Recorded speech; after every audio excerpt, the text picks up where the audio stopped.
All right, we live with it. What's good, chat? Black Couch in the building. Y'all seen SmackDown last night? I Yeah. have not seen SmackDown yet. I've seen the clips. I was at the movies, so What movie you go see? I went to go see The Running Man. How was it? It was really good. Completely different than the original, but it was really good. Mhm. If you're a fan of the original, will it piss you off or was it a homage? No, no, it's just think of it more like okay, how we consume content now. So that's kind of what it is, like a lot reality TV stuff like that. Oh, okay, okay. That's all it was. So I have to check that out. So Keisha, since you seen SmackDown, what you think of it last night? Um, I feel like SmackDown's been kind of lacking, right? I think in terms of the matches, it was really good last night. I feel like it was just like bam, bam, bam. You know what I mean? Matchup wise, I was happy with that. OG, did you see SmackDown? I did see it and I enjoyed it for once, actually, because I was just sold on a couple of segments. For example, um Mello, that segment. Um I was a fan of Mello in NXT, and when he was in NXT and Trick Williams was this guy, I didn't see the star power that Trick would become. And Mello being a little guy, the way he's being booked, I just is like, yeah, he's gonna be mid card at best. But last night was the first time I seen him like he could be a top guy. He could really be a Shawn Michaels if they book him right.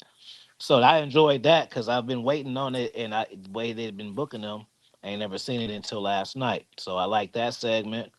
The Dragonov segment. At first, I really wasn't a fan of the U.S. Open Challenge. Like, of course, you're gonna get banger matches. You got that, but I'm like, man, they need to put him in the storyline. But after last night with him and JD, I was like, nah. If Cat's getting to shine, who would never get a chance to shine? Because I mean, JD's been in the league for how long, and you ain't never seen him shine like that. So, if the U.S. Open gonna give these cats opportunities, fuck with it. You know what I'm saying? And then maybe whenever he gets a feud out of that is the cat who beat him, because they gonna want it back, and then that's how that feud starts. Whoever beats him for it, he want the shit back. He been putting over all these talent, so that's his first feud. They don't have to be all of a sudden somebody just interrupts his match and then we go with that feud. You know what I'm saying? And then Cody cooked they fucking asses. He lined their asses up too. The way he cooked them, he didn't just cook it like okay, boom. That he cooked them on some black people shit. That's that he showed up to the barbecue and cooked last night. And even how he got Brock Lesnar, like, the way he minimized that, like, nigga, like, I don't know why they basically like, I don't know why I don't know why they brought you. I done already beat you more than once, so I don't even know what that's supposed to do. You know what I'm saying? The way that he just been, if you into psychology, he just really minimized that whole threat. Like, I'm not even worried. The biggest threat, and the nigga's like, I'm not even worried about your part. You know what I'm saying? So yeah, that and then the woman segment, I enjoyed that too because I like I like the Kabuki Warriors matched up with Lashley. I like that match. Like I actually think sometimes it's good to have people just collaborate. Like you don't have to make official factions every time people do some shit. Sometimes you just got motherfuckers you cool with. Like, oh, okay, I run and help their asses out, but that you don't have to. You know what I mean? That don't mean like y'all gotta join into a crew. Like, no, just heels got friends too. You know what I'm saying? So it's like, when Nia Jackson shit, they can fuck with each other and vice versa without having to be a unit. You know what I'm saying? It doesn't have to because I think they got good chemistry between the four of them, so they could just monopolize shit. You know what I'm saying on some evil shit. So yeah, I enjoy SmackDown for those reasons, and I haven't been. You know what I'm saying? So it's actually good because I guess I got long term payoff. So it was good to me. I Good was good on its standards. You know what I'm saying? yeah, I was kind of indifferent with SmackDown last night. The Cody Rhodes segment I did enjoy though, because I didn't like how commentary sold it when Brock came back, as if Roman was the only nigga that beat him. Like now, the last nigga he lost to was Cody Rhodes, and I'm glad that he brought that up because commentary didn't make it seem like that when he came back, so that was kind of weird to me. And then I fuck with Ilya Dragunov, but I think they need to start telling the story now with him and Ciampa because it make it seem like he just running from the nigga, like he's scared to fight him. Like how you gonna do an open challenge and say, "Oh, I don't want to fight you. I want to fight your tag partner." I see I that. know it's hard to See that. predict nowadays because just like the Bailey shit, that's why it's hard to do booking wrestling now as far as like a content creator because it's not that they make bad storylines, but they will literally drop some shit for no fucking reason and no explanation. Like nothing. Just like y'all didn't see that, so we gonna do this now. You know what I'm saying? Just like the MFTs versus the Wyatt shit. Why? What happened? Why? Y'all did all of that. Y'all didn't even like sometimes it only take 5 minutes, a 5 minute segment. Y'all could be in the graveyard. We dead in the situation. Move the fuck on. That's all you gotta do. But it's just like it's weird that they just change shit and it's just like that's it. You Yeah, I'm know? not crazy about Solo booking right now. I feel like he should be booked like really like better than he is. Yeah. Yeah, it's the whole White Six thing. At first, when they first put together, I think it was only been hot that very first time they got together in the ring, thinking something was going to happen, and nothing has happened at all with it. They were just in the ring, stare each other down, and every week after that, nothing. And What's crazy about the Wise is Black Couch went live last night. Me and Red was on there with him. I was like, who the hell is the tag champions? The Red showed me the Wise Yep. Six. I was like, hell no. There's no way they still tag champions. They won the titles and just disappeared. And we ain't seen the Street Profits since they lost that rematch.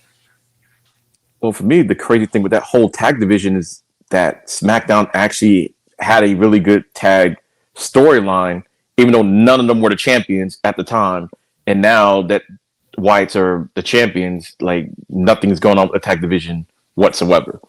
So at least they were all scared. At least they were having matches. They were all, what was it? Didn't they have like a crazy 4-team or something match at SummerSlam or something like that to culminate everything? DLC. So like every week it just kept escalating and escalating.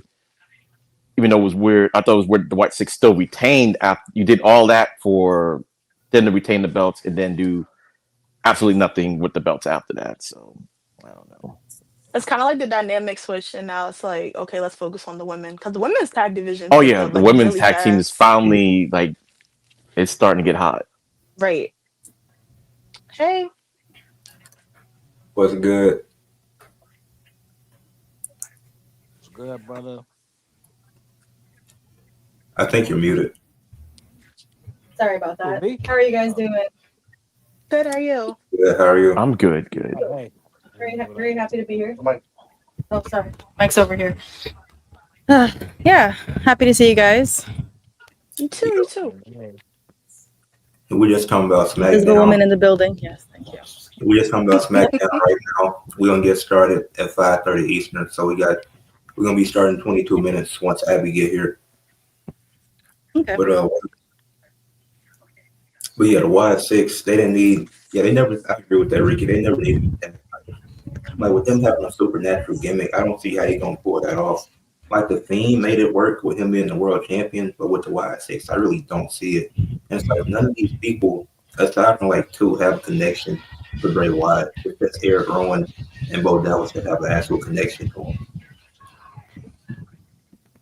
Now, Why did did y'all they want to just- see Alexa join? I did. I thought that was gonna be the plan, but then they revealed Nikki Cross, and I was like, okay, y'all got it.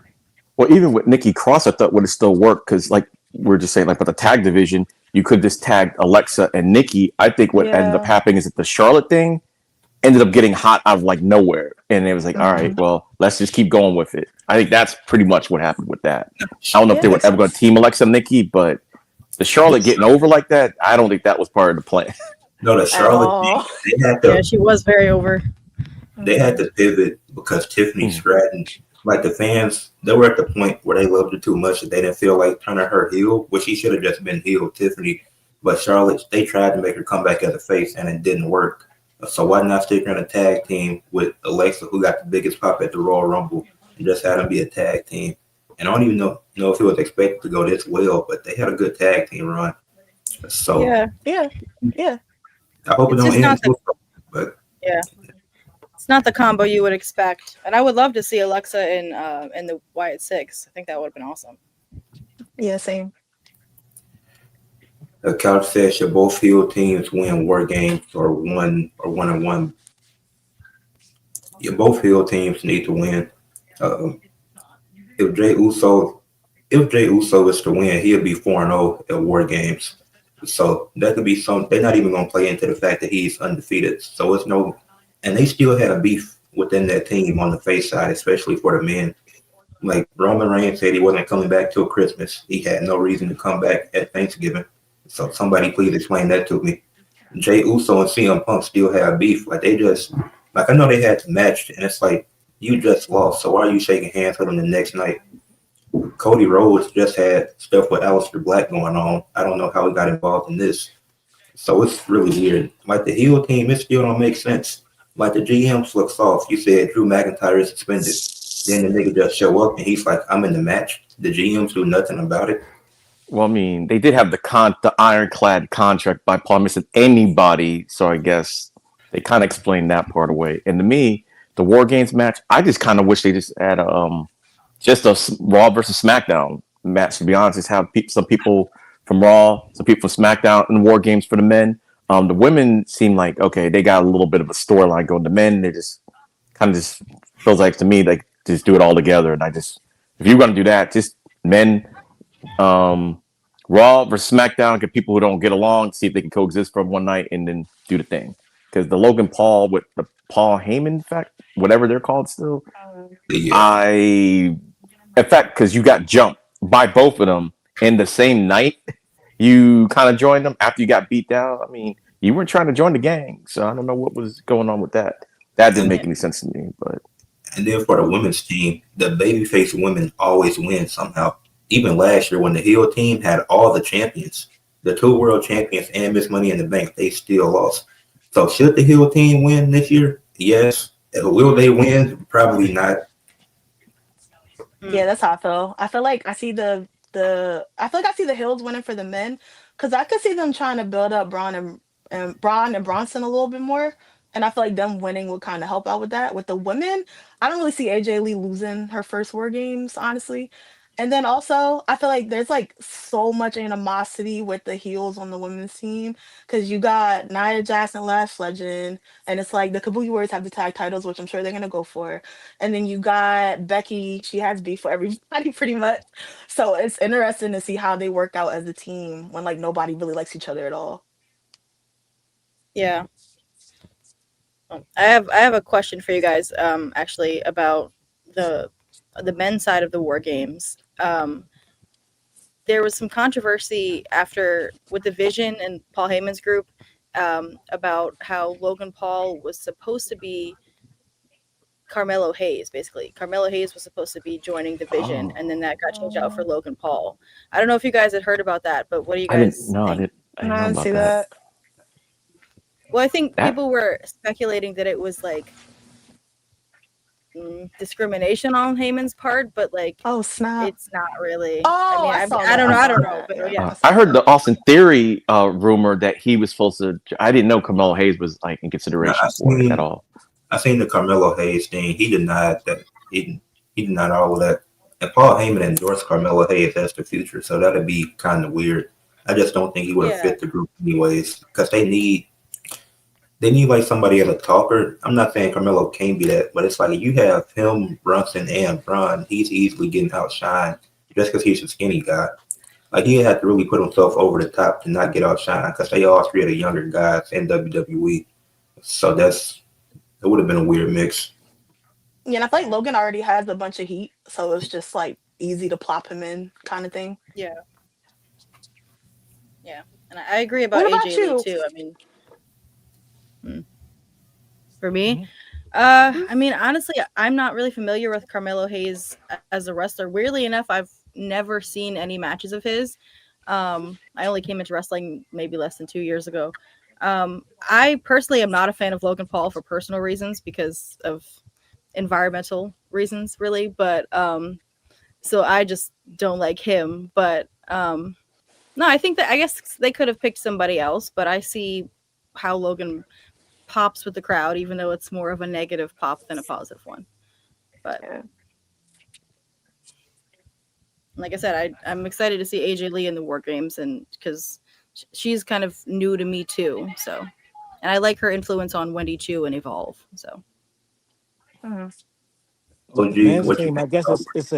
it's a I don't know if it's a good or a bad thing, but if I had a clear idea of what Logan Paul's identity in the vision is, it would be easier to like kind of say like I don't know if it's on purpose or it's not on purpose or it's just like confirmed in the writing, but is this for just like Bronson Reed last year? Like, is he really a part of them, or is this just for a member of a group for a pay per view?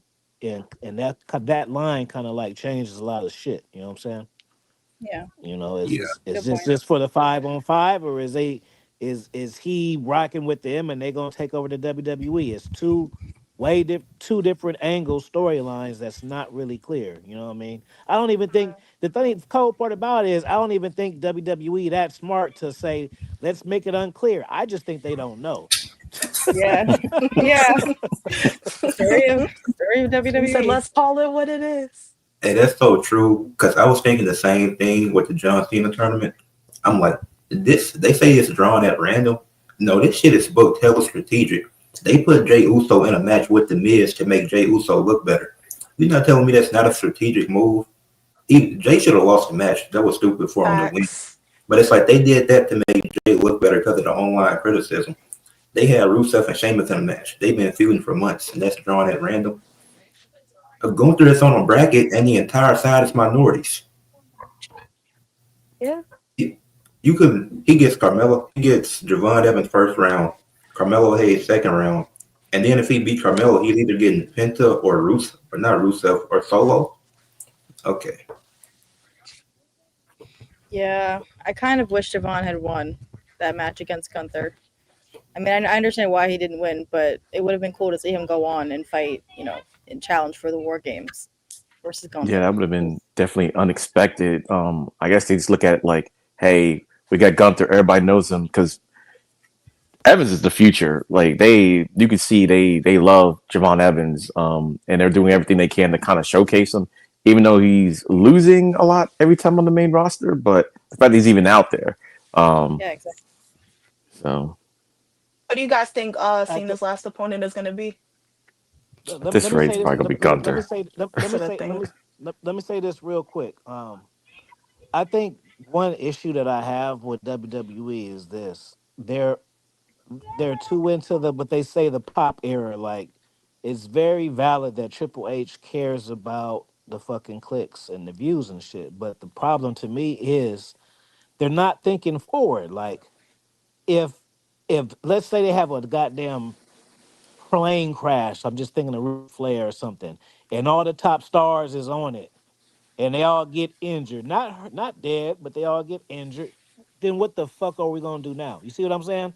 Like, they just Scramble. want to do, yeah, they want to get these pops, but they're not fucking thinking about the future. Like, you're missing opportunity. Like, yes, can Gunther gain from being the final appointment? Of course, he will have another notch on his belt, but it's a difference between giving somebody to something that needs it to when there's other people that need it, but you like somebody else can gain from that so much. It's not like if Gunther doesn't find Cena, we don't take Gunther seriously. You get what I'm saying?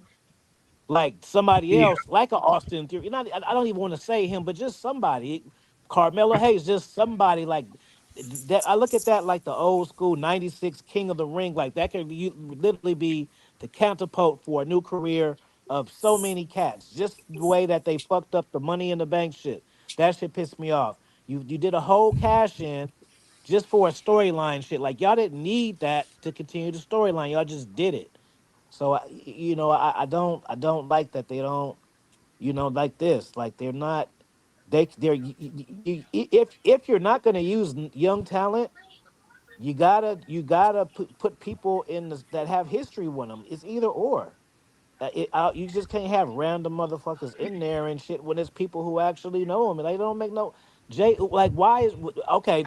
See, it's pop shit. Oh yeah, because the new people know that Jay Uso was the one that took John Cena out the Royal Rumble. That's not history. That's one fucking time. It's people who he's had series of matches with and shit. They have one fucking moment, so they incorporated that into they have history too. No, they To don't, me, bro. They were in Sheamus the and the Miz would have match. made sense. To Yeah, I me, wanted So that. I especially really since wanted just Sheamus like that. has been Javon after Evans, that like IC belt, bro, like and they Javon have Evans. history. So They should have put Javon over. It doesn't matter if it's a roll up. Like it's not like you had to make Javon kick his ass and shit and knock him out. OG. You know, no, but he should have won that match. It could have been a roll up, pull the tights, some confusion, interruption. You want Javon to have the win over Gunther. That's like I look at that like 1, 2, 3 coming in there and beating Razor Ramon, and everybody just was almost about to go to sleep. And all of a sudden, that the person who thought they was gonna win lost. That's shocking shit, bro. And how can Gunther look weak from that? He's a Yeah, multi-intercontinental world, beating people's ass, king of the ring. If he loses from a roll-up or some shit like that or a count out, that's not gonna fuck him, hurt him. But here they go. They want to protect their top stars. So let's just bring yeah, cats on to lose. But yeah. I they was look saying the strong same though. thing. Like, no, take some fucking chances, bro, because all of y'all mini vendors is old as fuck in wrestling years. Cody, fucking Damian Priest, Drew, all these guys is 40 gang, bro. And then when these cats leave in 5 years, you're gonna have to be now. So then they're gonna start building Mello on the young cats. Y'all could have been building it this whole time. Y'all gonna literally wait for the main roster main eventers to retire to be like, oh, okay, who? Let's build the mid carders up to main eventers now. You see, it's just a fucked up cycle. Like y'all supposed to be working on that shit now. You know? Yeah, I was You're saying right. the same thing. I thought Javon should have won, but I guess not. Gunther just gonna run through all the niggas. He beating all the black dudes in the tournament. And once he get done with them, time to go to the Samoans. Not the Samoans. It's shit. It's no more. It's no more niggas left. What's the closest thing to one? All right, Jay Uso. Here you go. Again. I did want to see Oba in it, kinda, but Yeah, Yeah, and same. yeah, they got him going against Ricky Saints again. yeah. I Yeah. wouldn't Womp, mind it womp, being. womp. I wouldn't mind it being. NXT I booking is wouldn't the mind it worst. being Sheamus. I didn't. After I didn't. I wasn't Sheamus wasn't on my mind for it. But after I seen the last 6-man tag with him, I was like, you know what? John Cena, he got his first shit off of Cena. It's not even that they had hmm history. It's like that's who made John. I mean, that's who made John Cena made Sheamus. And he made him a hmm multi champion. He got both his first ones through him. So I'm like, you know once what? he got the He IC would be a belt, good that's when I final started thinking opponent Sheamus. to take it off him because. But then look, think about it, bro. Uh, John Cena's he's already elevated the Intercontinental title by having it. And so if he loses it to a storied opponent, so now Sheamus having it, not only is he a Triple Crown champion or whatever, but he's a workhorse character, which is a workhorse belt, which is gonna really work. You got the workhorse OG belt with the workhorse title, who is basically he can be like the gatekeeper of putting people over. You get what I'm saying? So it actually would work for that. And then it's even better because he got it from who's considered the GOAT. He didn't get the shit from fucking R-Truth. He got the shit from Cena. So whoever peels the shit off of Sheamus is the top guy. You see what I'm saying? Or he about to be on that next automatic. It's the long-term booking. That's just the way to me that shit should be done. They're not building future stars. They just focusing on the current stars and they getting older as fuck. And they not noticed, just like Seth Rollins. Like y'all, but they banked the whole show around him. His ass got it. Now they changed it. But guess what? If you had a top level guy like that, you could just went to, but you ain't got one because y'all ain't built one. You see what I'm Yep. saying? All right. What's up, Abby? Hey y'all, how y'all doing? Hey, Hey, how you Abby. doing? It's nice meeting y'all. It's nice meeting. It's nice meeting Cash, You too, Cardala. you too. We talked before, but it's nice seeing you guys. How y'all doing? Good, how are you? Doing good. Happy to be Good. here. That's good. All right, so we're gonna get started with the debate. I'm gonna go through all the rules. I'm gonna handle me and Keisha are the hosts slash judges for this, from enemies on the last debate to friends. So we're gonna see how this goes. But yeah, and then to introduce the teams, we got the debate. As you see, the social media have a positive impact on wrestling. You have Team 1 featuring Abby and Cardi M, aka the Invisible Woman.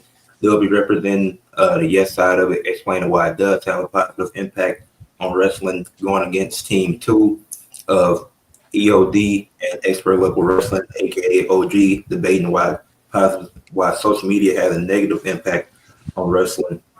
And for the rules for the viewers, for y'all that are watching the debate, it's gonna be a form y'all have to fill out during the voting part of it after the debate is over.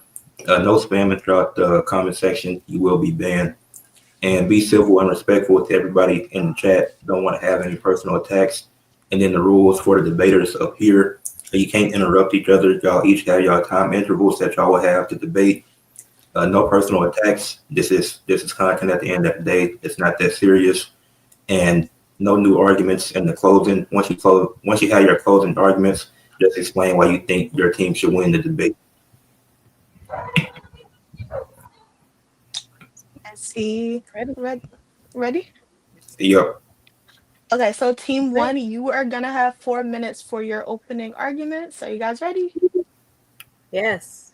All right, I'm starting the timer, and bam. All right. Abby, would you like us to start us off? Yeah. Well, social media, I believe, has had a positive impact on wrestling. Social media has had a positive impact with just connecting people just all throughout the world and making things just more accessible for people. No longer do we have to rely on TV or, print media, waiting for things to come out. Now it's instant. So we wouldn't be here today on this channel, as a matter of fact, if it wasn't for social media. So without that, we wouldn't have the family. So I say that's number one right there, is the connection. That's the most positive thing I see social media has had on wrestling. Cool. Yeah, I agree. We were very much on the same page when comparing notes about the positive impact of social media on wrestling. For me, I agree. It comes down to connection. It's connection to other fans, connection to the wrestlers, connection to the companies. So it just makes, like you said, it makes everything more accessible. And for me, it kind of easily broke down into 3 different parts, like community and, getting to connect with other fans and what that looks like, and exposure. So wrestlers getting more opportunities with companies, fans getting their voices heard. Like, we have arguably more power now than ever as wrestling fans. And also the last section would just be content. Like, you were getting more content from wrestlers. We're getting to see more of their personalities and their gimmicks and promos outside of the big screen. So yeah, all of these are really positive impacts on wrestling. Hey, you guys still have 2 minutes left if you still want to keep going. Okay. Is there a middle section, or is it just going to be opening and closing? There's a middle section. Oh, okay. All right. So we'll get to go in a little bit more in the middle section. So yeah, Abby, is there anything else you wanted to say? I think we opened up pretty well. Yeah, I think that was good. Okie dokie. Yeah. Is he good? Is he good? 1 second. Okay. I was like, whoa, there's a box missing.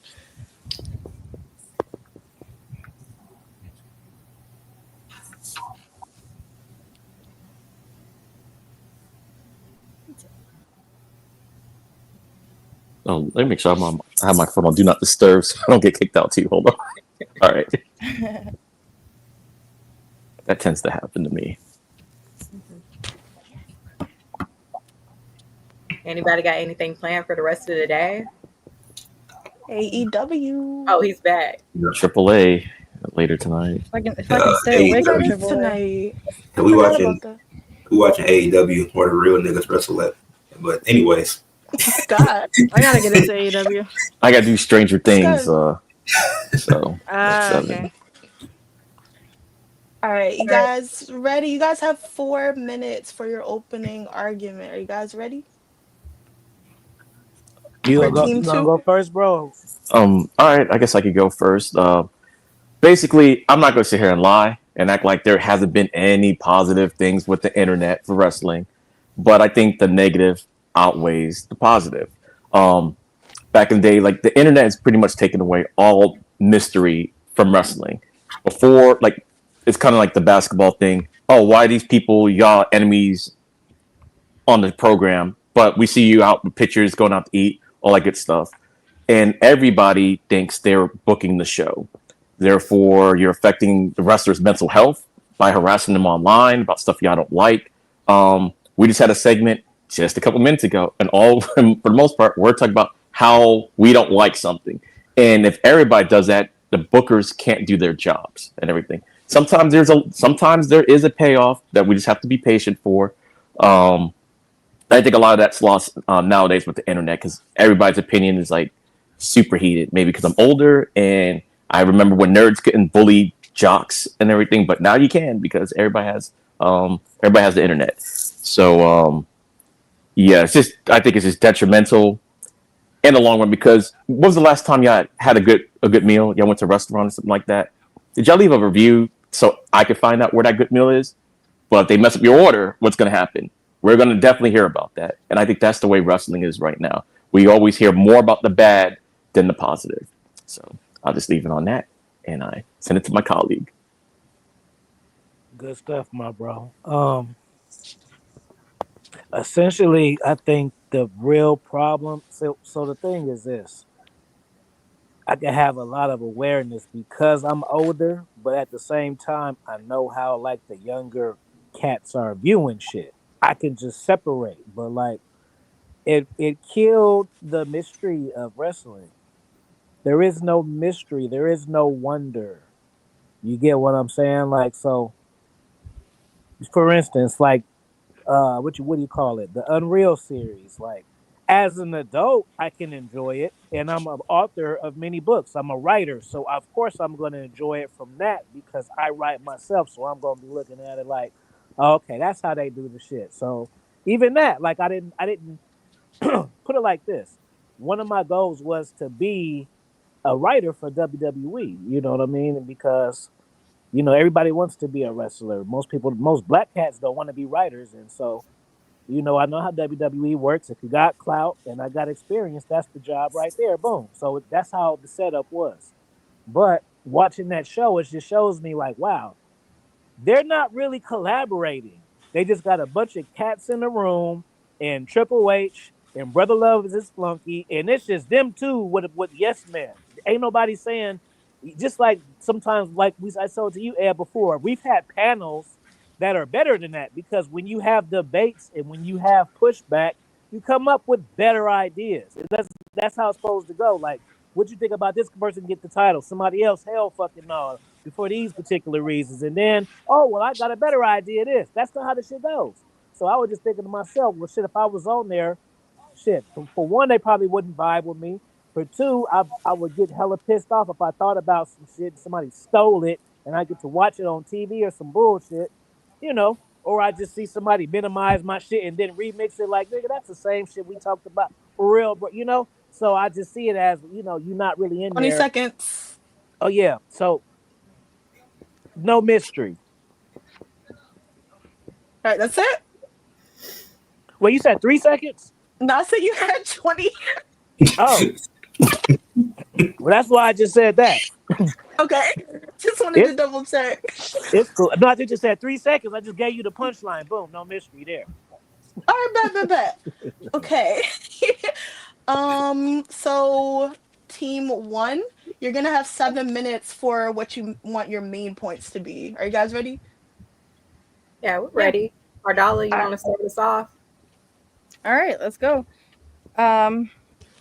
So our main points for why social media has a positive impact on wrestling. First off, I hear you guys; those are valid points that you're making, but we'll get to that later. So in terms of the positive, I'll start again. going more into exposure, like I said, wrestlers have more of a chance of getting opportunities, getting seen, getting exposure. And some examples of more content that we're seeing from wrestlers is it's Gal with the Studometer. You've got Shiloh Hill doing his like dark not dark state, like dark web conspiracies on X and Threads. You've got who else? You've got Wednesday, Ren, and she's promoting the Ren QCC with that. So we get like backstage content of her with Kendall Gray, you know, and it's cool to see that like behind the scenes inside perspective on the Performance Center. And honestly, and going off of what you guys said about how, you know, it's hard to keep the mystery of wrestling when you see two people beefing on screen and then they're going out for dinner later. But I think that kind of adds to it in a way because we all know that it's fake, right? So we just it gives that extra little sense of warmth that like, yeah, we all enjoy the show, and then, you know, like we know that these wrestlers are friends too, and it's cool. But and then yeah, in terms of community, like Abby said, I mean, we wouldn't be here if not for social media, right? Like we've got the family, we've got PUWF, and these things all came to be because wrestling fans built a community, and it's a place where we all come from different backgrounds, we all have different interests and beliefs and values, but one thing that we can share a space and respect each other and have a common interest, which is wrestling. So I appreciate how that's played out, and I've met some great people that way. So yeah, I'm glad that I found wrestling through that. But yeah, I think I'll take it off to you, Abby. Oh, thank you. Yeah, I agree with all your points. Yeah, it's like I agree that social media can, like, you know, lift the veil a little bit too much on wrestling and behind the scenes, but it was gonna be lifted anyway. Like when we get older, we realize like, hey, the Undertaker's not really a dead man. Like these people like Kane and Undertaker, they're not really brothers, you know, things like that, you know. It's just like with Christmas, you know, growing up, you know, we love Santa, but then we realize, oh, Santa's not real. We still enjoy Christmas, at least some people do who celebrate, you know.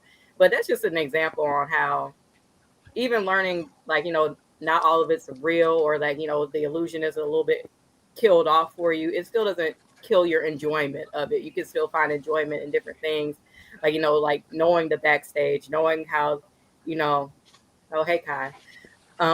You know, just knowing how things operate, you know, we find more enjoyment in that as well, you know, like seeing the writing and everything. And sure, it may not be the best process, but, you know, it's something that we can see, that we can enjoy. And, you know, also with the community that we build on social media, like, you know, just seeing people who make their own channels and talk about how they feel about each episode, how they feel about wrestlers. And sure, like, you know, people can overstep boundaries. They can. But that's been going on in wrestling forever. I remember hearing stories about all the way back before social media, wrestlers getting stabbed at shows, getting stuff thrown on them. People are cruel. And that's just always going to be something that's going to happen, unfortunately. But that's just something that comes with the business, and people do have to be ready for it. And it's not fair, but it is something you have to be ready for.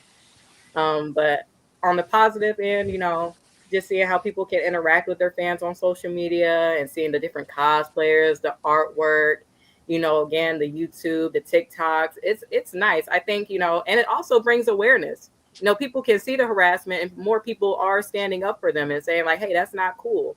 You know, as opposed to not having that outlet, it gives us a voice to say like, you know, that's not fair. That's not right. So, well, that's all I had to say on that. That's all I could think of right now. Yeah, I'll anything else to say? Yeah, definitely. I'll close this out. A few more things I want to add.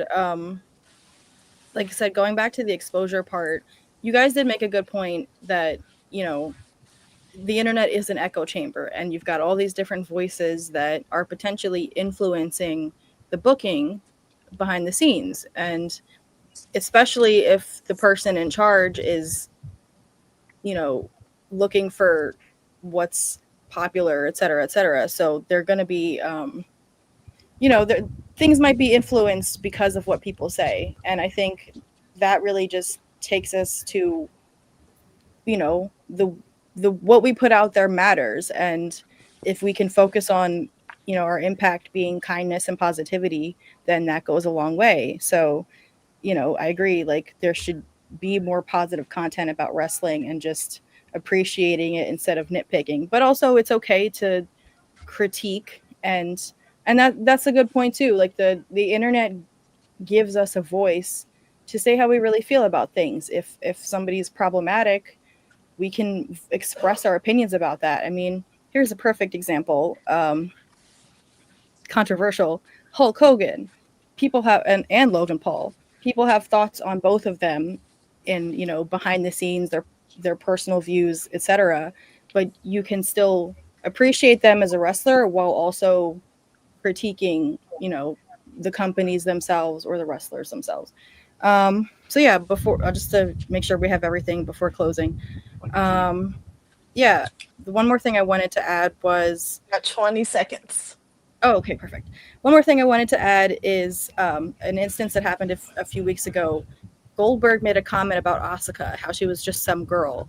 And her response was very beautiful and eloquent, and it was about her appreciation of art and beauty, and that's why she does wrestling. It's not about the wins for her. So we never would have really gotten that eloquent response if not for social media. So I think that's everything from me. But yeah, thank you guys. Okie. So, team 2, you're gonna have 6 minutes for a rebuttal. Let me know you guys are ready. Good? I'm ready. Did you want to go first or? All right, yeah, I'll go first. right. So like kind of what I was saying earlier, like I use that as an example as far as like wrestling. It's kind of like the who's on your Mount Rushmore, who's the GOAT discussion. It kind of boils down to like your age, right? Like I started watching wrestling and WrestleMania. WrestleMania, was it 3? Mr. T and Mr. T. That was my first one. So I'm watching this shit in the 80s. So for somebody whose GOAT is John Cena and was introduced to wrestling in 2001, their shit's gonna be way different than mine. We almost damn near can't have a conversation. I've had years. I went through the 80s. I went through the In Your Houses with Shawn Michaels, Bret Hart, all of that fucking shit. I went through the Attitude Era. I went through the work. I did all of this before you even started. So it's like with the social media shit again. I'm older, so like as an adult, I can enjoy Unreal. I can enjoy people breaking kayfabe, but as a kid, that shit wouldn't be cool. I wouldn't want to see when I was 8 years when I was 10 and I was watching Ultimate Warrior versus Hogan title for title as a 10 years old. That was like the biggest fucking deal in wrestling. I wouldn't want to be a 10-year-old and get online and see Ultimate Warrior and Hulk Hogan at fucking Mel's Diner. That would ruin the whole shit. But as an adult, I don't really care. I just want to see the psychology and the match and shit. But you know what I'm saying? What kind of view are you? And I think for the social media shit, it's fucked up because this is what Triple H doesn't know. But again, I'm a hardcore wrestling fan, yes, but I'm also a YouTube content creator. So what does that mean? Well, that means that I know how people look at this shit. And Triple H and all of them are putting so much stock into social media clips and going viral. But what the cat doesn't fucking understand is you are investing in fickle people, and you turn off the real loyal people that's gonna fuck with the shit for real.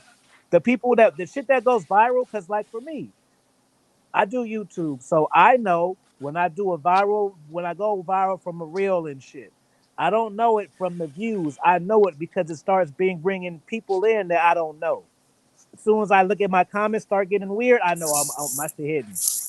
You know what I'm saying? So it's like that viral content is majority, and majority is lower people who just they don't watch, they don't spin, they just look at. And that's the audience that you're catering to. You're not catering to the families and shit that want to come see the shows. You catering to these fucking clicks that will click off 1 minute. The first minute they see some shit they don't like, they out. You feel what I'm saying? But the loyal people who are complaining about the prices and the booking and shit, you turning us the fuck off. And once we gone, because most of us grown anyway. So we grown. When the grown people leave, we don't come back.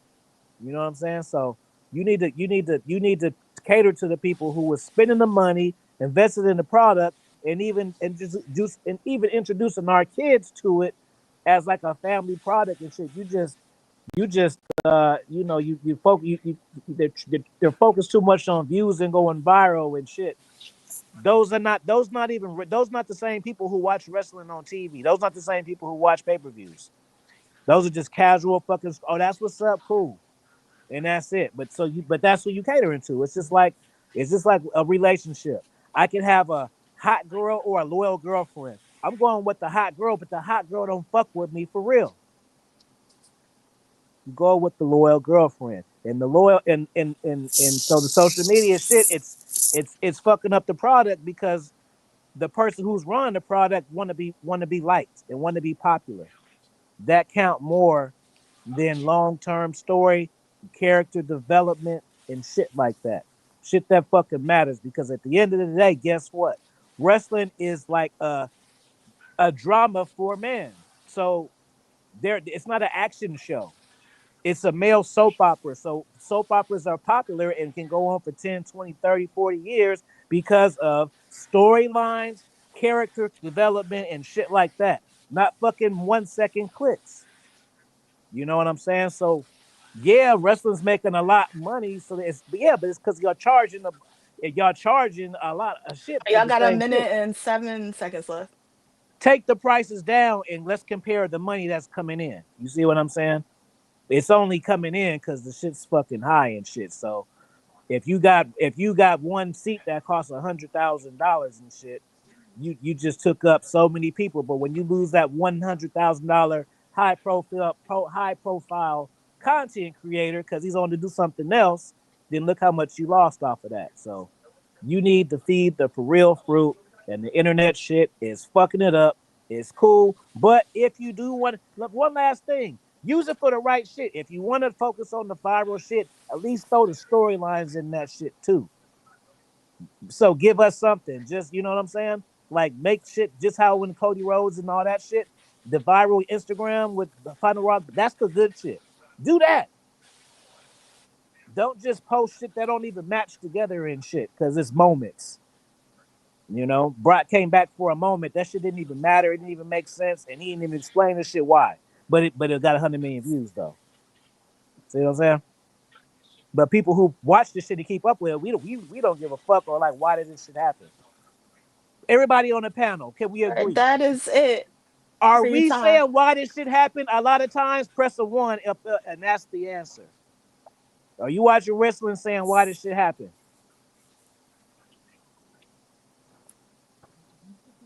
All right, that's it for the rebuttal intermission. Or Yep. Ed, you have something else to say? All right. I'm reading a few comments. It said a con about social media dude that did the thing with AJ Lee. Oh yeah, that was weird. Fucking scumbag. Said a pro about social media is that in wrestling that we can show support to wrestlers in a different way. Yeah, that's true. Said Abby and Cardi made some good points. We know it's fun, entertainment, ultimately. Yeah.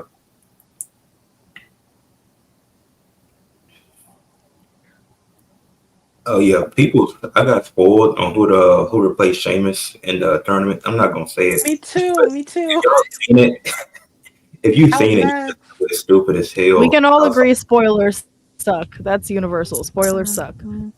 Yeah, and that's.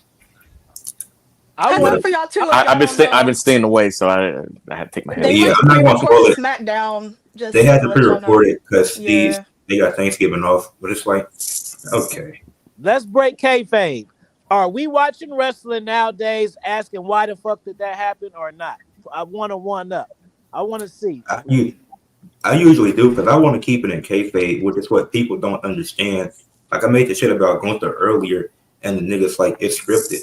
Nigga, I don't give a fuck. That's not the point of why I'm making this short. The point is it's strategic how he's facing all the minorities. Just give him a racist gimmick. You could have been to hit that with Gunther. What? You could have been did it. That caught me off guard.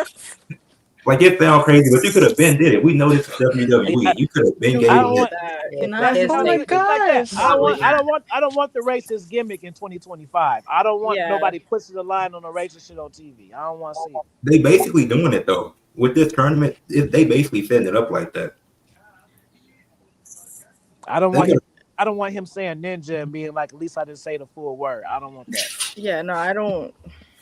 We don't need to do that. We don't need that. Y'all see where I'm going with it. But anyways, I will agree they booked too many like skinny blonde women on NXT, but that's Triple H, so I can't do anything about that. But anyways, yeah, but we need some diversity. that one left, I guess. But I like both. I like the points that both teams made so far.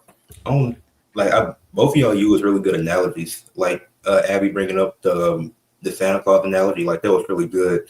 Even though Santa is a fake person, they don't take away the fact that Christmas is still enjoyable.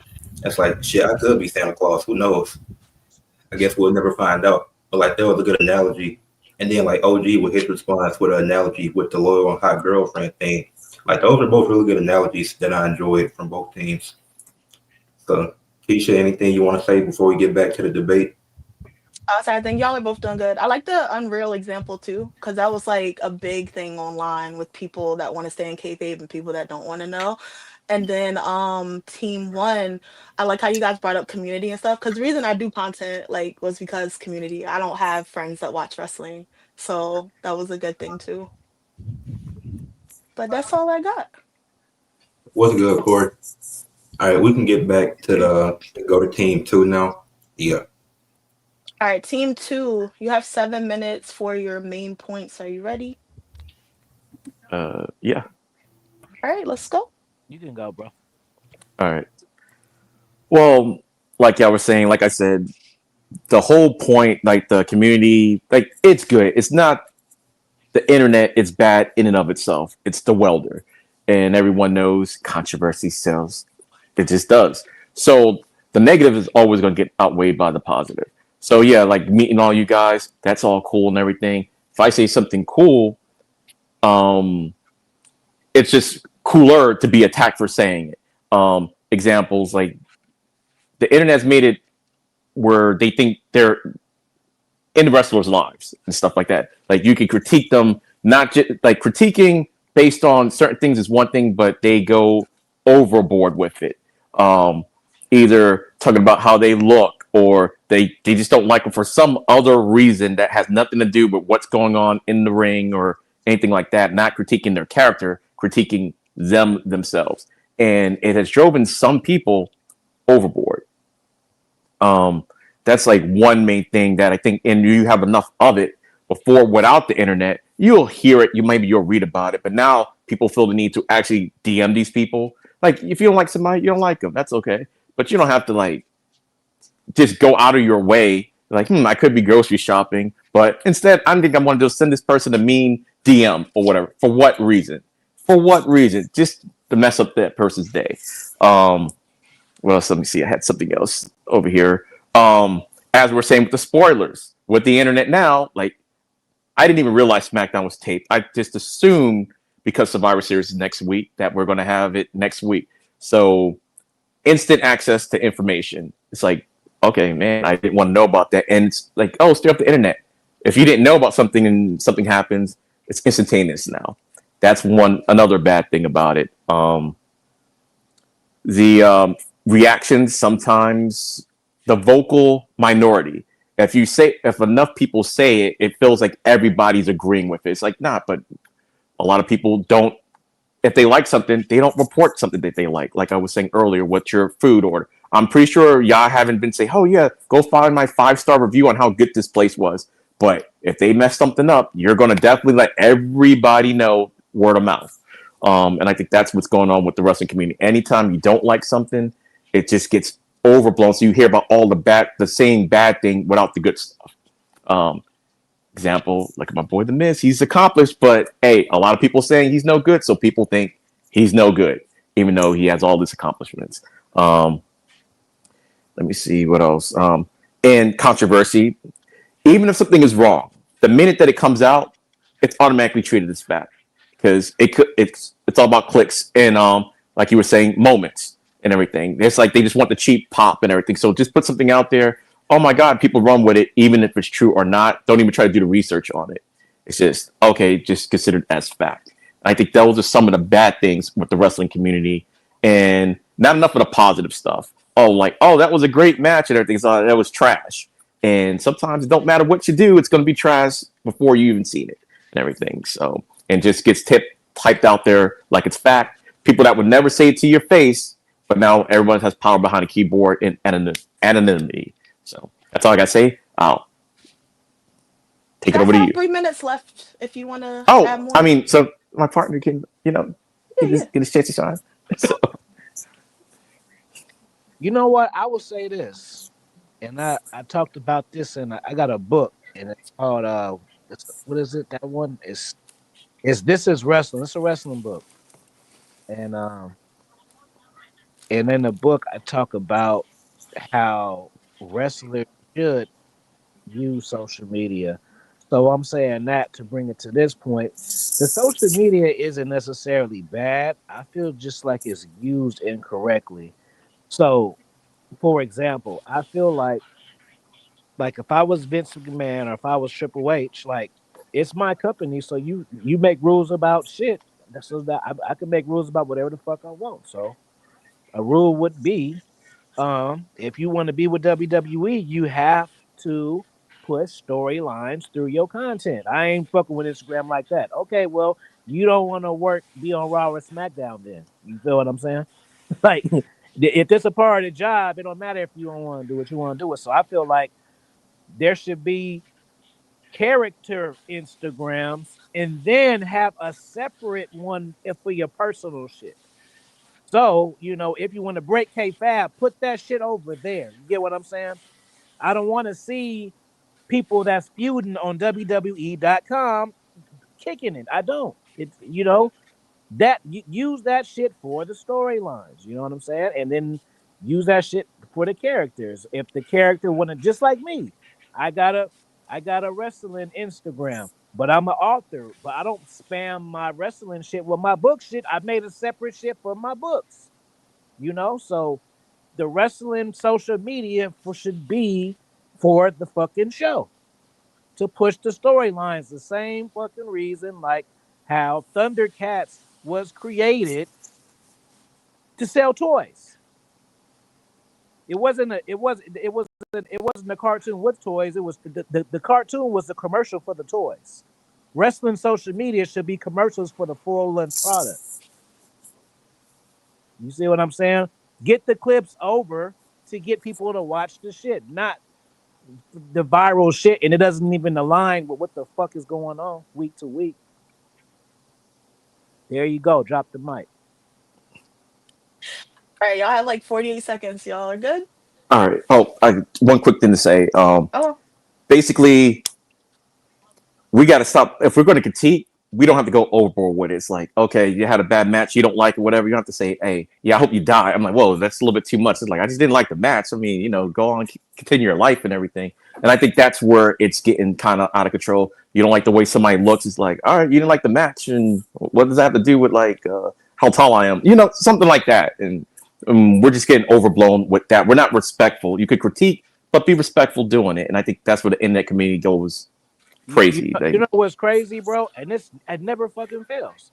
Every time somebody's on my YouTube or Instagram talking shit and I click to see who it is, it's a nobody. I've yet to click on somebody's shit and they actually about that life, actually posting their face or actually creating their own content or doing some shit. And they be having all the shit. My kickback, y'all can have it. Start your channel. Let me subscribe to it. Because you seem like you know a lot of shit. So instead of getting in people's comment section, you might as well have your own player and have your own comment section. Because you show is articulate on somebody else's shit. You feel me? So it's All like, right. Hey, that's yeah, y'all I'm made finna you say, great kayfabe right there. You know it was good. I'm finna say something real quick because that's funny as hell. Niggas did the shit to me. Niggas got mad at me for wearing a Same. bonnet. That's why I was laughing. I was Like, like, I understand where you're coming from. like, nigga, why do you give a fuck if I have a bonnet on? I'm They protecting get my hair. mad. They get mad. YouTube, especially, they go crazy. Not to get off topic, but it gets wild. You YouTube is crazy, but TikTok is where the racist people be at. I'm like, okay. Never lied. Team one, you guys are gonna have 6 minutes to rebuttal their statements they just made. Are you guys ready? We're ready. Okay, let's go. All right. All right. Oh, You another want to start us positive. off? Yeah, I'll start us off. I'm sorry. I'll start us Sorry, go off. ahead. Another positive that I could think of for social media, especially for the wrestlers, when you get released from a promotion, and that's a lot of people. People can get released. People can not be put on TV. Your career is not over when they let you go. You have an outlet to still have contact with your fans that you've made when you were still there, or you have enough you can go to different promotions and people, you can bring your audience that you accumulated somewhere else to a different place, or you can start your own outlet to reach your fans, like on YouTube. We see different wrestlers start podcasts, different channels and everything, promoting their work, promoting their characters. And I think that's a good thing. That's a good way they could keep their career. Like back in the day, if you weren't on WWE or WCW, especially the American audience, they weren't thinking about like, oh, where did you go? You were just kind of gone until you popped up somewhere else that they could, recognize you at. So that's another positive I could say. Cardala, what do you think? Um, no, that's a good point. Going off what you're saying, like, I mean, just in general, like we all have more of a presence now online, so you know, it's harder to disappear unless But so yeah, it's nice to keep up with wrestlers. One example is Troy Yearwood, who was on Evolve, and like he had a really bright future with Evolve with WWE, and then they cut him, and so it's still nice to see where he's going to go with his career. Um, but yeah, in terms of the rebuttal, I was kind of making some notes. I think just in general, the internet. Okay, like everything you guys mentioned, you made good points, but I think the problem is what we're catering to now, which is like short attention spans and almost like rage bait content, and appealing to sex appeal and everything like that. And you made a really good point earlier about wrestling is basically men's soap opera. So it's understandable that you're going to want to keep people engaged, but yeah, it should be the right kind of engagement that you're looking for. But yeah, let me fix my notes. But yeah, I mean, I think the moral of the story is like when it comes to the when it comes to the internet, there's people that cross boundaries. There's people that send mean messages and have parasocial, feel like they have parasocial relationships with wrestlers or celebrities and like public figures, to where they're part of their lives in some way and have some kind of input or anything like that. And one example is, I don't know if you guys know about Chapel Rowan, but she's a singer, and she like has no problem like snapping back against paparazzi or people that are like crossing boundaries with her, because she makes it very clear, like, this is my public persona, but I'm very much a person outside of this, and I have a right to a day off as a celebrity. And a lot of people responded to that as like, yeah, we're public figures and we show up for you guys on TV or online, but at the end of the day, we get a day off too. So I think it really comes down to, like you guys said, you made a good analogy, Yodi, that it's about the welder. Like, we all have a voice online, and the internet gives us that voice, but it's how you use it. And we all have a responsibility to use it kindly and respectfully. And, you know, you can share conversation with people that you don't necessarily agree with and still be respectful about it, versus a hater sending a mean message. Like you said, there's no substance behind it. So I think it's really just about how we go about the internet. But yeah, and also, yeah, just stay out of wrestlers' lives, stay out of celebrities' lives, and express the frustration with who we're really frustrated with, which in my opinion is the companies, like, and the company's choices in terms of booking and writing and everything like that. And I would really love to see more fan-based writers in the room and being the ones who care about the storyline and are following the long arc and are, like, you know, predicting where things are going to go based on how the booking would go. But it's disappointing when you have that expectation as the fan and that isn't met by the booking itself, because they don't know what they're doing and it's all over the place. And you've got, like you said, 20 cats in a room throwing things around and nothing's really continuous, and it doesn't do justice to the wrestlers who are showing up every day and doing their jobs and doing something that they love and are also just making a living. So yeah, it's just use our voices differently on the internet and things would be different. So that's my rebuttal. Just like Maybe. R2, they brought his ass back for a cheap fucking pop. You cut his hair and everything. You literally had a layup of a storyline with him on. You had a layup of a storyline, and the writing is so bad, y'all couldn't even get a pay-per-view out of it. You know how terrible that is? You know how terrible that is for that? He went to Rock. Y'all couldn't have you couldn't have carried that two SmackDowns in the pay, like that's bad. Like that, what kind of, if you can't take advantage of circumstances like that, what the fuck can't you do? I mean, that was a layup with nobody on the court, bro. And they fucked that up. He changed his name and everything just for them to not acknowledge that he even did it. Not like he got off TV for 6 months and came back. He was on TV in 2 weeks. The commentary is calling him R-Truth. You changed his name and his character just to reference it back the week after. That's crazy work. So I don't know, man. I will say, man, it's like if you do content, I'll put it like this, and if you do content, you'll know you have an audience. No matter if you have an audience of 5,000 subscribers, 10 or 100 or 1 million. Once you got a post that hits 100,000 views, you lose your smart audience at that point. You're not continuous to getting a smart audience at 136,000 views at 541,000 views.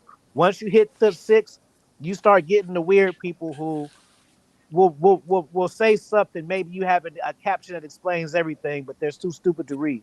Once you hit past that, that's how you know. That's how you start seeing shit that don't make sense consistently. Like, I don't have this type of an audience because your shit hitting the world now. And the world ain't gonna keep wrestling afloat from social media because they don't give a fuck. They only give a fuck about trends and TikTok and whatever the fuck.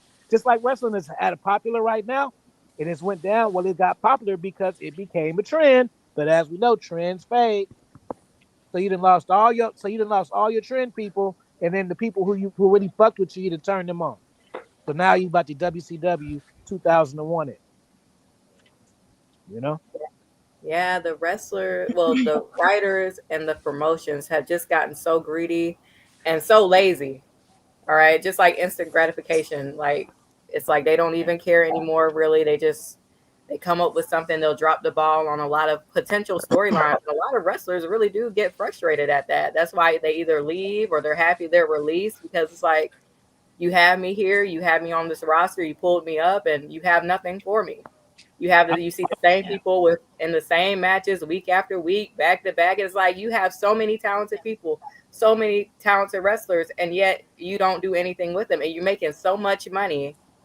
And for what? Just to be so lazy.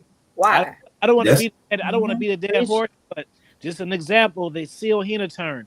To me, that's the most disgusting, worst opportunity of any. I can't think of a worse opportunity ever than that for a big moment. Like a 20-year moment wasted in like a fucking hour. That was like terrible, bro. And we talked about it, Ed, before. Like, even Yeah, though shit was disappointing, a 5-minute promo could have fixed it, bro. You build yeah, up this whole shit just for the nigga not to show up at all. And then you brought Travis Scott out. No one will be and then that's it. And nothing else after that. Like that was like the biggest pimp slap ever, bro. Like I said, all they had to do is had a Rock in the jet from this phone, not even no high production shit, just going live, like, yo, just from his first one, I'm too big for this type of shit. I'm on the jet going to my $500,000 movie, but I'm gonna have my man Travis Scott handle the shit. Problem solved. What did that take? 30 fucking seconds? yeah. That really would that have made it better. Just seeing the visual of that. Yeah. Even Hell, if you didn't like it, it would have made it make sense. yeah. You can even take it before we get I back mean, to the. I was thinking about TNA, how they had Mike Santana chase the title all fucking year for him to get the title and lose it in one fucking month to Frankie Kazarian. Like, nigga, are Out we? of all He chased the people, title all year. Like, Frankie won yeah. the title. I don't have a problem with that.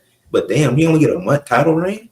He ain't even have a longer title reign than Jey Uso in 2025. I mean, I think it's disrespectful to Tatum Paxley that she only had the belt for 3 weeks, considering how that long was she's been in crazy. NXT. And I also think. the hate that JC Jane got for getting the belt, considering how long she's been in NXT. Like, these are the type of things where, like, we don't respect the fact that wrestlers have been around for years. We just call them jobbers, and then we complain when they actually get their due recognition, and then they lose it because people don't like the outcome. Like, it's yeah. Yeah, I definitely lost it. That was my graduation day. And I was like, okay, that was something. Yeah. But nah, JC Jane, she cool. She grew on me during the title reign.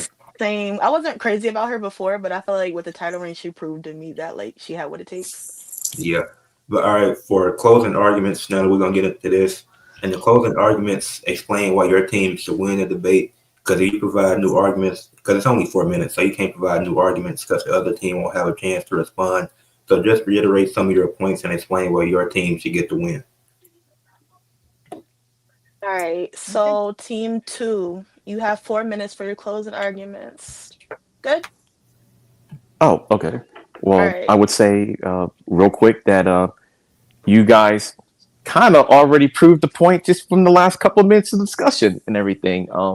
We just got to be more positive. We can critique, but be respectful. That's pretty much the most important thing. Like, you can have whatever views you want to have, just be respectful about it. And I believe that's the hardest part of the wrestling community is the respectability of it. It's like, okay, I don't like Goldberg. I'm not saying he's not a fine human being or whatever. He's just not my cup of tea. I don't have to say some outlandish thing about Goldberg just because he's not my favorite wrestler of all time, or get attacked for it like mercilessly if I do.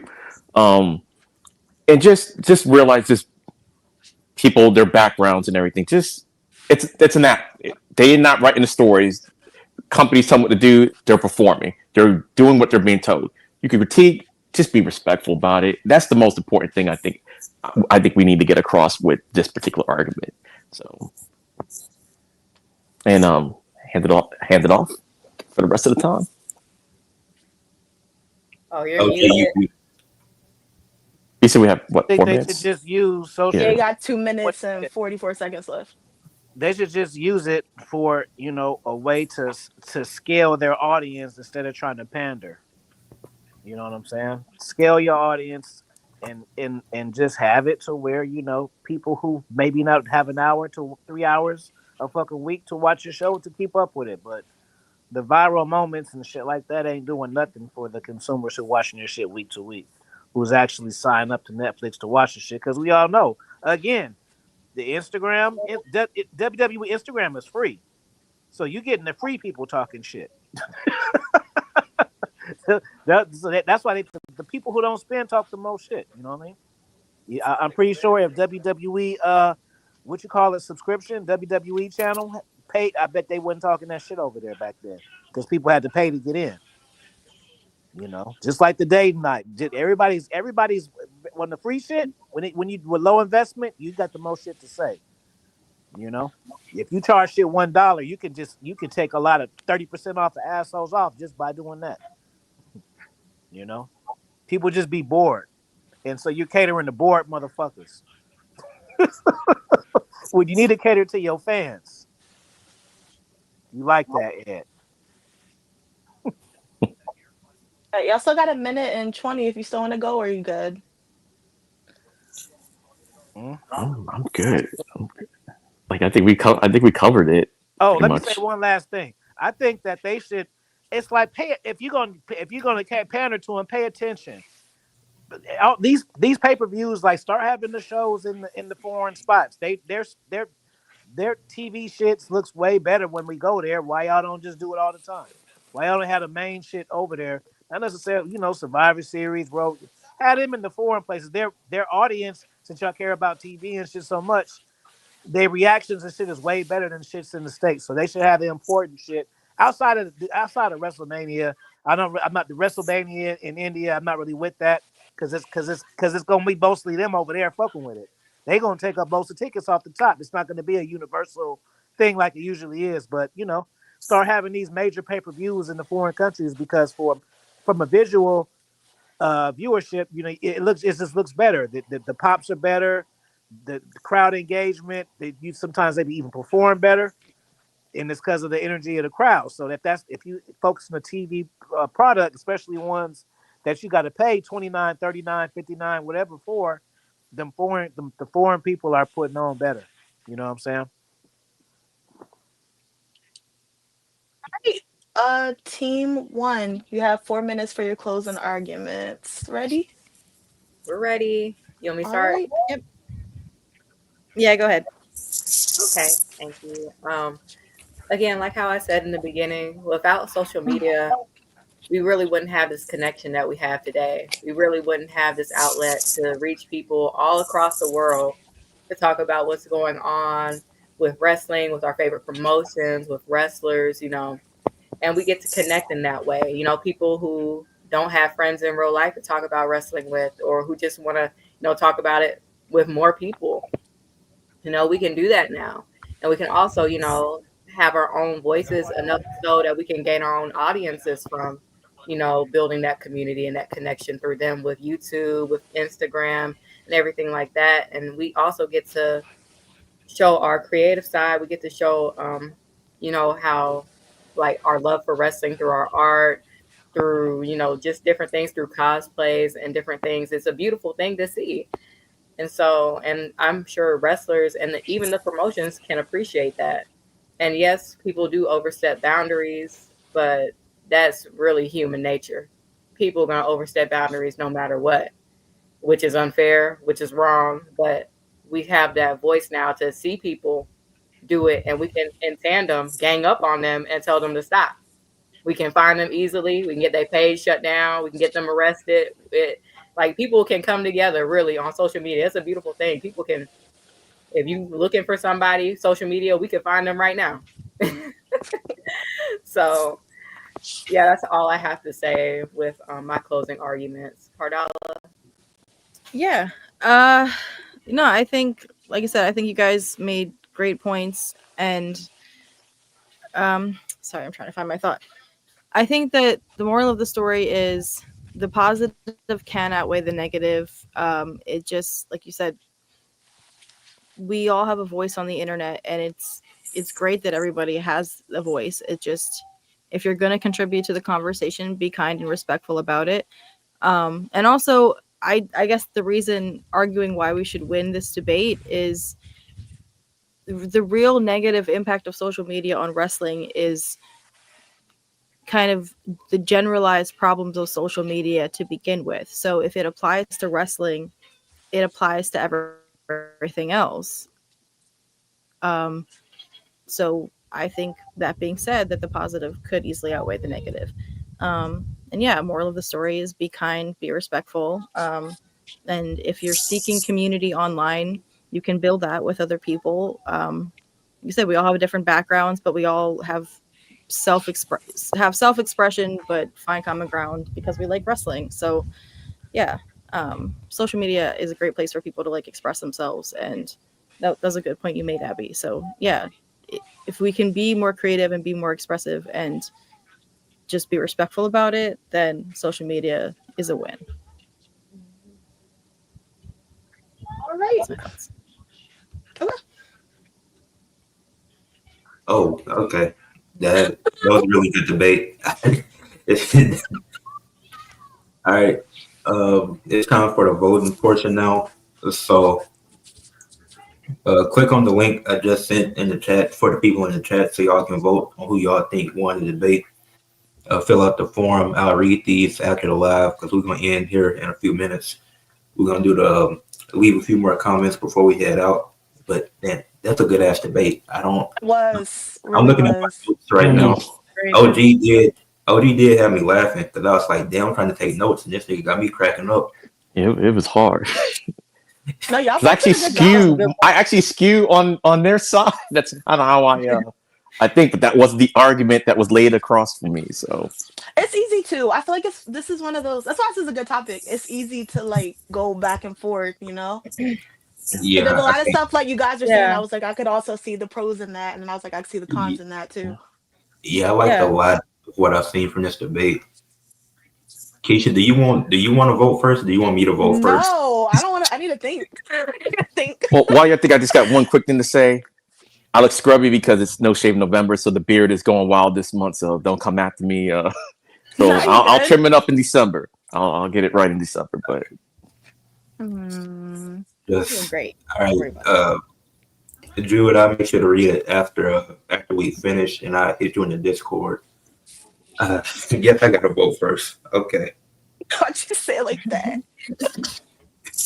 All right. Let me pin this. Everybody in the chat, make sure y'all vote on who y'all think won the debate. But for me, I'm gonna go.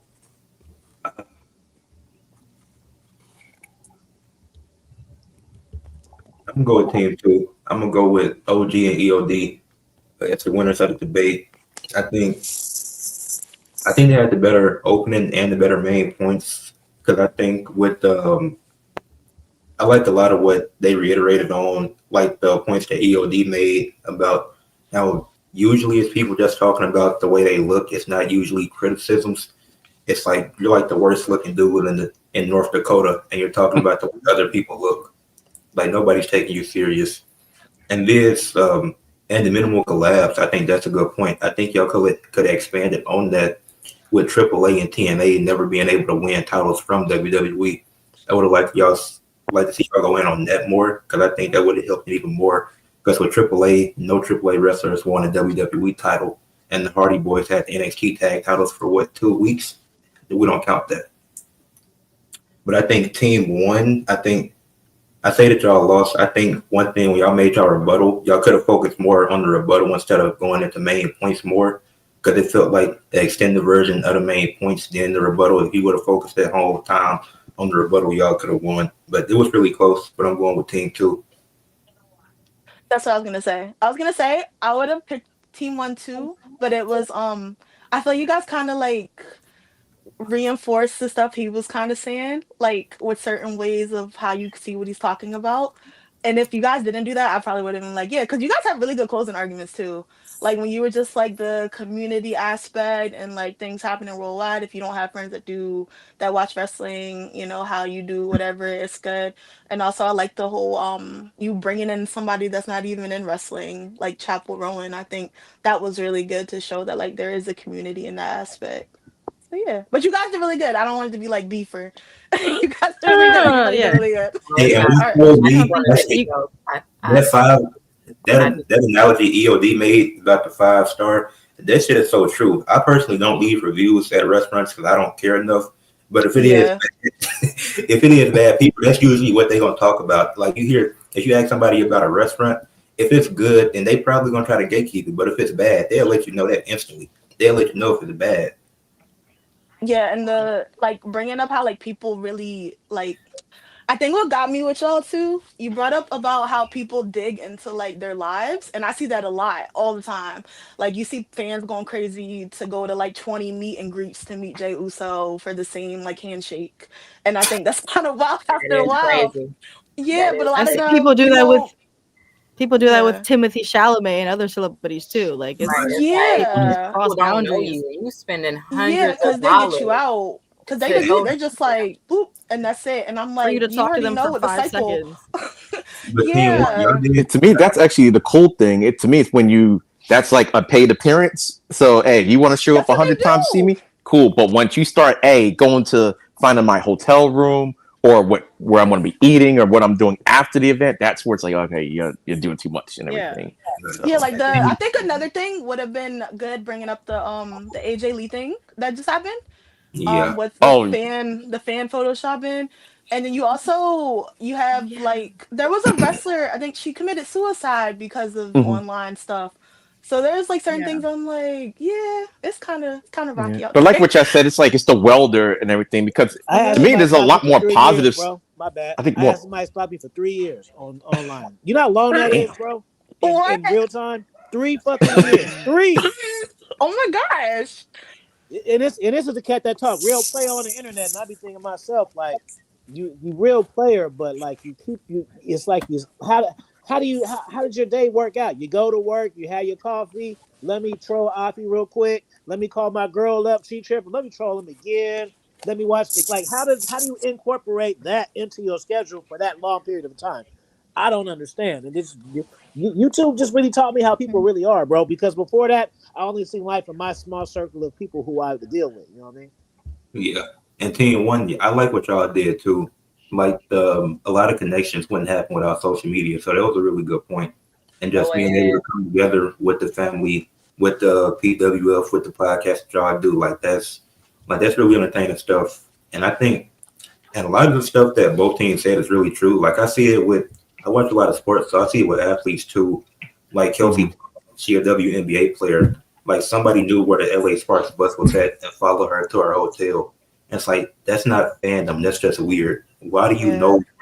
Why do you know where her team's bus is going to be at and follow her to her hotel to get an autograph? Exactly. So Autograph. she'll make a paid appearance at some point. Just follow her that way, show support. But hey, Just she go don't to know you.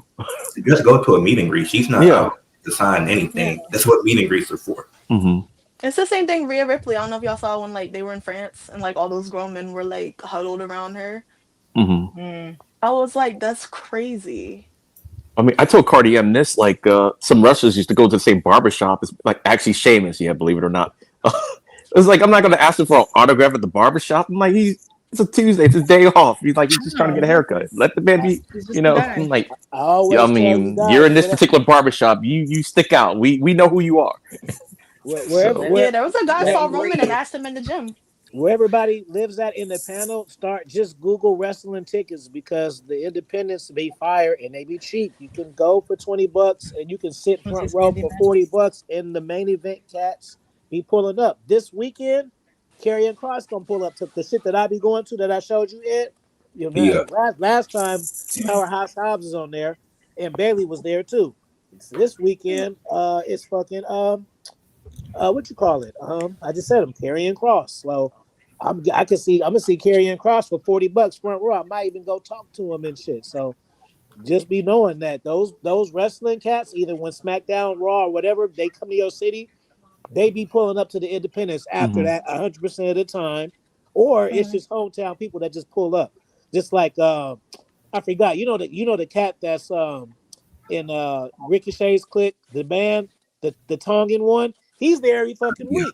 I can oh definitely yeah, talk to yeah. him whenever I want to, but he be on TV every week. You know what I'm saying? So it's just cool. And then wherever you live, they got that shit. That's a good point. Find your indie matches. Yep. The indie shows do be lit. But we're gonna close it now. So before we go, this was a great debate. This was really hard to pick. And I do have Facts. another debate coming It's up. hard to do. No, y'all did amazing. I was Both agreeing y'all with did y'all. I was like, amazing. goddamn. Like, No, you guys That's brought why some. it's a good topic. It's easy All right, but to I have before we close out, it's gonna be another debate coming up on the 30th. That'll be revealed throughout the week. and I'll let everybody plug their stuff before we head out. So EOD, if you want to go first. All right. Well, you can find me at Linktree /End-of-Days33. That's where you can find my wrestling page, EOD33 Wrestling Hub, and all my other socials. I do TV reviews, video games, all that good stuff. All my socials, TikTok, anything you can find, it's all on that one link. So check me out. Right. Wrestling with Keish, TikTok, Instagram, and YouTube. Also have a podcast just started up, Main Event Diaries. That is also TikTok, YouTube, and Instagram. And yeah. All right. Well, thank you. Well, with me, just hit the Google search AFI Kingdom. All my books will come up. All my channels will come up, and stuff like that. And on the wrestling side, just Google Expo Level Wrestling. My YouTube podcast will come up, and my Mem and Reels page will come up on Instagram. And I started a TikTok one too. So all that, you just Google it and it'll all come up. AFI Kingdom, Api is the name, and Expo Level Wrestling is the game. So there you go. Thank you for having me, guys. It was a fun debate. You know, it was nice. It was nice meeting all of you. You can find me on IG at VoodooBop and also on YouTube where I'm posting my shorts. And Ed, if you voted for Team 2, go ahead, delete your YouTube channel, sign out. Also, I'm revoking your IG rights, TikTok. Everybody voted Team 2. Go ahead, delete all social media. We don't want to feed into the problem. All right. And Ed, put my keychain back in the box and ship it right back to me because you found me on social media. Just go on ahead. I'm just kidding, though. But this was nice. This was fun. Thanks again. Wait, and Abby, before you make really good like stuff, by the way. I just want to let you know. I don't know if I'm ever like telling you completely, but like your stuff's really good. Thank you, Cash. You Yeah, guys check out her Instagram. She makes really good ceramics. And Etsy, you're on Etsy, right? Yeah, I'm on Etsy too. Check her out. If y'all ever want commissions, y'all can DM me on there or on IG. You can I do find me ceramics too. That's what's up too. That's fire. Thank you, y'all. But yeah, this was fun. I was just joking about, just logging out because y'all made amazing points, Team 2. No, she wasn't joking. Yeah. I'm dead. No, I'm dead. I'm dead. Go ahead, log out. Go ahead, log out. Said it with the chest. Yeah. But no, you guys, I agree. You guys made some good points. And I mean, you guys, I guess in a way you have the seniority and you brought that to the table and I respect that. So I'm happy to be in this conversation and I'm happy that I did this debate with you guys. Yeah, I think it was a really great conversation. Sorry, my social battery is running low. But yes, you guys can find me on Instagram at Kardala Mohammed. It's KARDALA MOHAMED. And also check out the PUWF wrestling channel. We're having a special Evolve review on Sunday with some members of the Wrestling Soup, so you can check that out. And we also do NXT time and a bunch of other shows. So, but yeah, plug everybody's stuff. Support your fellow content creators and support your wrestlers. So, yeah. Everybody on the panel, if y'all want to chop it up wrestling, y'all got a topic, just DM me. Boom, boom, boom. That's it. Expo Level. Okay. Yeah. Collaborate. Y'all know where to find me at. With that being said, and peace out, everybody, and have a great night. Bye, y'all. Peace. Hey, everybody.